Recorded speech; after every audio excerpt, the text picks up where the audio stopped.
Assalamualaikum warahmatullahi wabarakatuh. Saya Anida Fata dari kelompok 5. Di sini saya akan menjawab pertanyaan-pertanyaan yang diberikan pada saat kami presentasi. Yang pertama ada dari saudari Dena.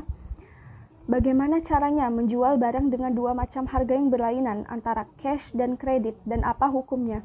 Transaksi yang dilarang dalam hal ini adalah ketika masing-masing penjual dan pembeli berpisah dengan tanpa mempertegas harga mana yang disepakati. Imam Tirmizi menjelaskan, jika masing-masing berpisah dan kesepakatan terhadap salah satu harga dari keduanya, maka tidak apa-apa, dengan syarat harga yang disepakati adalah salah satu dari kedua harga yang ditawarkan tersebut, bukan harga lainnya. Yang kedua dari saudari Amanda, apa pandangan ulama tentang akad itu sendiri? Ada dua pandangan. Yang pertama, ulama yang menganggap sahnya perjanjian jual beli diperlukan syarat-syarat, di antaranya keberadaan barang saat akad dan barang tersebut dimiliki oleh penjual, maka perjanjian tersebut dihukumi fasid. Pandangan ini diwakili oleh Imam Asy-Syafi'i.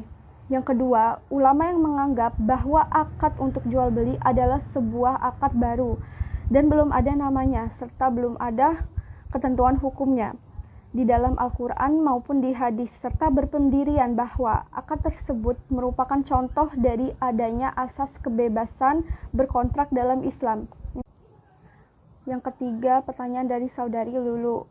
Bagaimana hukum suatu akad jika barang yang diperjualbelikan tidak nampak secara langsung atau masih dalam angan-angan, contohnya jual beli online?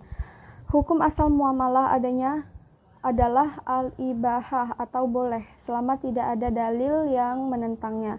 Karena itu, hukum dasar jual beli online sama seperti akad jual beli dan akad as-salam, yaitu diperbolehkan dalam Islam. Assalamualaikum warahmatullahi wabarakatuh. Saya Balkis Oktama Isabila dari kelompok 5 akan menjawab 3 pertanyaan dari penanya. Yang pertama, pertanyaan dari Amanda Rosmawati, yaitu apakah pandangan ulama tentang akad itu sendiri? Pandangan ulama fikih tentang akad membagi akad dilihat dari dua segi, yaitu secara umum dan secara khusus. Akad secara umum adalah segala sesuatu yang dikerjakan oleh seseorang berdasarkan keinginannya, seperti wakaf, talak, pembebasan, atau sesuatu yang pembentukannya membutuhkan keinginan dua orang, seperti jual beli, perwakilan, dan gadai. Akad secara khusus adalah pengaitan ucapan salah seorang yang berakad dengan yang lainnya secara syara' pada segi yang tampak dan berdampak pada objeknya. Pandangan ulama mazhab Hanafi bahwa rukun akad itu hanya satu, yaitu sigah al-aqd. Sedangkan pihak-pihak yang berakad dan objek akad tidak termasuk ke dalam rukun akad, tetapi termasuk syarat akad. Adapun pandangan ulama fikih, setiap akad mempunyai akibat hukum, yaitu tercapainya sasaran yang ingin dicapai sejak semula, seperti perpindahan hak milik dari penjual kepada pembeli, dan akad itu bersifat mengikat bagi pihak-pihak yang berakad, tidak boleh dibatalkan kecuali disebabkan hal-hal yang dibenarkan syara', seperti terdapat cacat pada objek akad atau akad itu tidak memenuhi salah satu rukun akad ataupun syarat akad. Pertanyaan kedua dari Dena Sefira Damayanti, yaitu bagaimana caranya menjual barang dengan dua macam harga yang berlainan antara cash dan kredit, hukumnya apa? Dalam fikih, menjual barang dengan dua harga disebut dengan bai'atani fiyah bai'ah. Nah, caranya itu bagaimana? Hukum pembayaran secara cash dalam Islam itu boleh. Membeli barang dengan kredit pada dasarnya diperbolehkan dalam Islam. Al-Qaradawi dalam bukunya Halal dan Haram mengatakan bahwa menjual kredit dengan menaikkan harga diperkenankan. Bahwa Rasulullah Shallallahu Alaihi Wasallam sendiri pernah membeli makanan dari orang Yahudi dengan tempo untuk menafkahi keluarganya. Tetapi ada beberapa syarat yang harus dipenuhi. Yang pertama, harganya tetap dan disepakati di awal transaksi. Yang kedua, Tidak boleh ada penambahan jika terjadi keterlambatan pembayaran. Yang ketiga, pembayaran cicilan serta tempo pembayaran disepakati kedua belah pihak agar terhindar dari praktek gharar. Nah, dapat dicontohkan jika ada penjual yang menjual suatu barang, misalnya handphone, dengan harga 1 juta secara tunai dan 1.700.000 secara kredit. Jika masing-masing sudah menemukan satu harga dari keduanya atau menentukan harga, misalnya pembeli memilih barang itu secara tunai dengan harga 1 juta dan si penjual menyetujuinya, maka itu hukumnya mubah atau boleh. Yang kedua itu jika si penjual menawarkan dua harga yang berbeda antara cash dan kredit, di mana harga cashnya 1 juta dan harga kreditnya itu 1.700.000 dan mereka berpisah dalam keadaan tidak menemukan salah satu harga dari keduanya, maka jual belinya adalah haram dan termasuk riba, karena nantinya pada saat penjual menagih kepada pembeli itu si penjual akan menagih dengan harga yang paling mahal dan si pembeli akan membayar dengan harga yang paling murah. Seharusnya dalam praktiknya itu harus ada keputusan supaya tidak ada kesalahpahaman dalam pembayaran nantinya. Pertanyaan ketiga dari Lulu Karmila, bagaimana hukum jika suatu akad objek barang yang diperjualbelikan tidak nampak atau tidak terlihat secara langsung dan jelas atau masih dalam angan-angan? Contohnya jualan online. Bagaimana hukumnya? Hukum awal jual beli adalah halal yang tercantum dalam Quran Surat Al-Baqarah ayat 275. Maka jual beli yang dilakukan secara online bisa dikatakan halal asalkan sesuai dengan syariat Islam yang telah ditetapkan. Untuk menghindari ketidakjelasan dari jual beli tersebut, ada baiknya pedagang memberikan spesifikasi barang dan harga yang jelas dan juga memberikan gambar yang sesuai dengan barang yang akan dia jual. Nah, dan penjual juga harus mengutamakan kejujuran agar tidak ada pihak yang merasa dirugikan.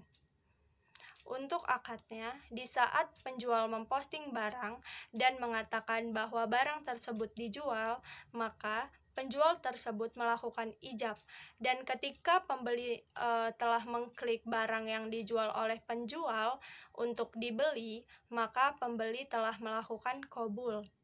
Hal tersebut menandakan bahwa sudah terjadi akad antara penjual dan pembeli. Namun, ketika barang yang diperjualbelikan itu tidak sesuai, maka transaksi jual beli tersebut termasuk gharar, yang mana di dalam Islam gharar berarti ketidakjelasan dan tidak diperbolehkan. Maka hukum dari transaksi jual beli online tersebut adalah tidak sah atau bisa dikatakan juga haram. Baiklah, sekian pertanyaan dan jawaban yang bisa saya berikan. Jika ada salah kata, saya mohon maaf. Wassalamualaikum warahmatullahi wabarakatuh. Assalamualaikum warahmatullahi wabarakatuh. Nama saya Brigas Pandega Kusuma dari kelompok 5 Fikih Muamalah akan menjawab pertanyaan. Pertanyaan yang pertama, bagaimana hukum jika suatu akad atau objek yang diperjualbelikan tidak nampak atau tidak terlihat secara langsung dan jelas, atau masih dalam angan-angan? Contohnya jualan online, itu bagaimana hukumnya? Jawabannya adalah hukum awal jual beli adalah halal, maka jual beli secara online juga halal, asalkan sesuai dengan syariat Islam yang telah ditetapkan. Untuk menghindari ketidakjelasan tentang jual beli tersebut, sebaiknya pedagang memberi spesifikasi yang jelas dan harga yang jelas dan foto-foto barang yang jelas. Dengan begitu dapat mencegah tindak kecurangan agar tidak ada pihak yang merasa dirugikan. Pertanyaan kedua, apa pandangan ulama tentang akad itu sendiri? Jawabannya adalah, menurut ulama mazhab Hanafi berpendirian bahwa rukun akad itu hanya satu, yaitu sik al-akad. Sedangkan pihak-pihak yang berakad dan objek akad tidak termasuk rukun akad, melainkan termasuk syarat akad. Setiap akad memiliki tujuan untuk tercapainya sasaran yang ingin dicapai sebelumnya, seperti perpindahan hak milik dari penjual ke pembeli, dan akad itu bersifat mengikat bagi pihak-pihak yang berakad. Bila sudah berakad, tidak boleh dibatalkan kecuali disebabkan oleh hal-hal yang dibenarkan syara. Contohnya seperti adanya cacat pada objek akad, atau akad itu tidak memenuhi salah satu dari rukun atau syarat akad itu sendiri. Pertanyaan yang ketiga, bagaimana caranya menjual barang dengan dua harga yang berlainan antara cash dan kredit, antara kredit berjangka pendek dan kredit berjangka panjang? Bagaimana hukumnya? Jawabannya, banyak yang mengatakan bila transaksi seperti ini dilarang karena masing-masing penjual dan pembeli berpisah dengan tanpa mempertegas harga mana yang disepakati. Hal ini dilarang karena masing-masing keduanya berpisah dengan keadaan tidak sama-sama mengetahui harga mana yang telah disepakati. Ini rentan terhadap adanya konflik di kemudian hari. Dengan demikian, jelaslah bahwa jika kita menjual dengan dua harga berbeda, maka satu, jika masing-masing penjual dan pembeli kemudian menyepakati salah satu dari kedua harga itu, maka jual beli itu adalah sah. Yang kedua, jika keduanya berpisah dengan keadaan tidak menemukan salah satu harga dari keduanya, maka jual belinya adalah haram, termasuk riba yang diharamkan. Assalamualaikum warahmatullahi wabarakatuh. Nama saya Dusa Fitri, saya dari kelompok 5 akan menjawab pertanyaan dari 3 penanya. Pertanyaan pertama yaitu, bagaimana menjual barang dengan dua harga, yaitu secara tunai dan secara kredit, dan apa hukumnya? Baik, perlu kita ketahui bahwa menjual barang dengan dua harga dalam fikih dikenal dengan istilah bai'ataini fi bai'ah, yang dapat saya contohkan seperti ini. Ketika si penjual ingin menjual barang dagangannya, saya contohkan laptop dengan harga 5 juta secara tunai dan 5.500.000 secara kredit. Lalu si pembeli mengatakan, baik, saya akan membeli laptop dengan harga 5 juta secara kontan. Hal ini bukan termasuk jual beli yang terlarang karena si penjual menawarkan dua harga. Kemudian keputusan terakhirnya dengan satu harga, si pembeli membeli barang secara kontan yaitu 5 juta, bukan dari harga yang lain. Maka hukumnya itu mubah atau boleh. Yang kedua, sedangkan menjual barang dengan dua harga yang tidak diperbolehkan itu seperti ini. Ketika si penjual ingin menjual barangnya yaitu laptop seharga 5 juta secara tunai dan 5.500.000 secara kredit, lalu si pembeli itu mengatakan, oke, saya setuju. Lalu masing-masing pihak pembeli dan penjual itu berpisah gitu, tanpa ada mempertegas harga mana yang disepakati. Maka dalam hukum di sini itu haram dan termasuk dalam riba. Karena apa? Ketika si penjual nantinya akan menagih kepada si pembeli, dia menginginkan harga yang mahal, sedangkan pembeli ingin membayar yang murah. Maka dari itu, hal ini rentan terjadinya kesalahpahaman atau perselisihan harga di kemudian hari. Dan dalam hadis juga dijelaskan bahwa menjual barang secara kredit itu akan membawa berkah di dalamnya, karena ia membantu orang yang susah gitu loh, meringankan beban orang lain. Nah, kemudian pertanyaan yang kedua yaitu, bagaimanakah hukum suatu akad jual beli online yang belum jelas gitu ya barangnya atau masih dalam angan-angan. Jadi perlu kita ketahui bahwa kegiatan jual beli merupakan kegiatan yang hukum awalnya itu halal. Kegiatan tersebut bisa dikatakan haram apabila kegiatan jual belinya itu tidak sesuai dengan syariat Islam. Nah, seperti gharar, maisir, zolim, dan lain sebagainya. Contohnya, ketika penjual ingin menjual barangnya di internet ya secara online dan ia tidak mempertegas harga barangnya, kemudian dia tidak mempertegas atau tidak menjelaskan spesifikasi barangnya dengan jelas, harganya dengan jelas, atau barang itu masih diangan-angan, gambarnya tidak sesuai dengan aslinya gitu. Jadi, maka hukum suatu akad yang seperti ini disebut menggunakan akad salam ainun ghaibi.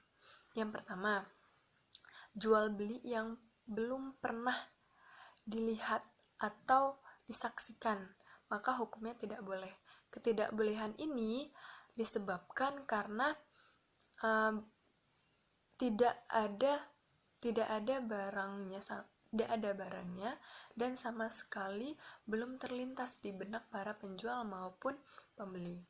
Yang kedua, sebenarnya itu barangnya ada, namun barangnya itu tidak ada ketika saat akad berlangsung dan belum pernah disaksikan barangnya oleh pihak penjual maupun pihak pembeli atau salah satu dari keduanya.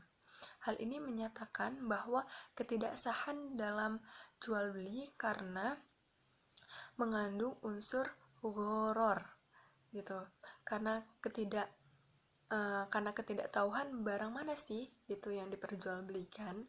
Jadi dapat ditarik kesimpulan bahwa hukum suatu akad dikatakan boleh apabila masing-masing pihak itu memiliki pengalaman tahu gitu wujud barangnya, dengan catatan barangnya itu tidak mudah berubah atau rusak dalam suatu waktu atau masa gitu.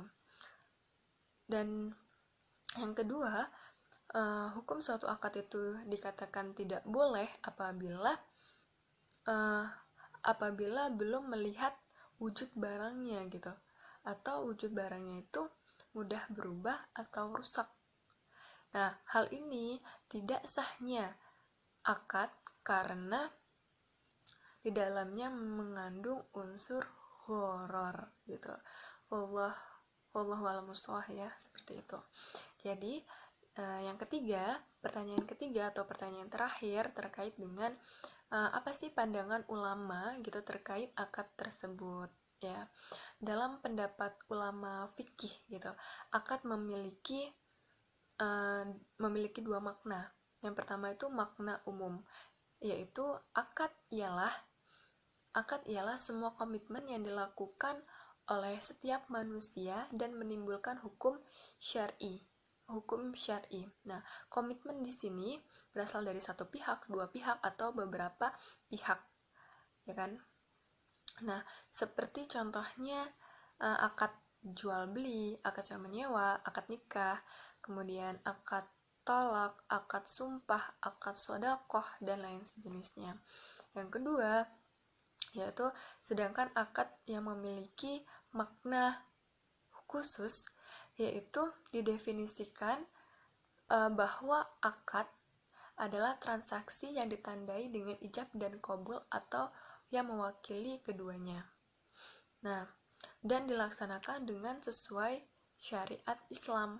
Nah, sesuai dengan syariat Islam di sini yaitu bahwa seluruh perikatan yang dilakukan oleh dua orang atau lebih ini harus sesuai kehendak syariat atau tidak boleh apabila tidak sesuai dengan kehendak syariat gitu.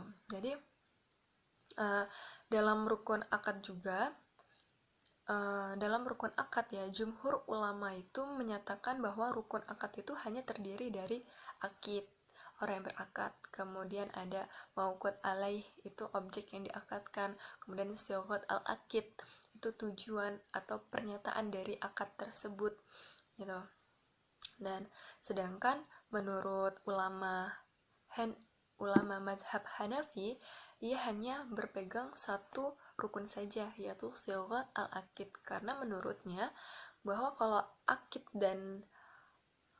dan mauqut alaih itu termasuk ke dalam syarat sahnya akad, bukan dalam rukun akad. Nah, jadi dan akad itu pun bersifat terikat bagi para pihak yang berakad gitu, bagi pihak yang berakad. Nah, hal ini tidak boleh dibatalkan kecuali disebabkan dengan hal-hal yang dibenarkan dalam hukum syar'i. Nah, seperti apa? Nah, seperti terdapat atau adanya cacat pada objek, atau rusak, atau tidak sesuai gitu kan, dan akad itu tidak memenuhi salah satu rukun dari syarat tersebut, atau tidak termasuk ke dalam syarat sahnya akad. Begitulah penjelasan atau jawaban dari ketiga pertanyaan tadi. Kurang lebihnya saya mohon maaf. Akhirul kalam. Wassalamualaikum warahmatullahi wabarakatuh.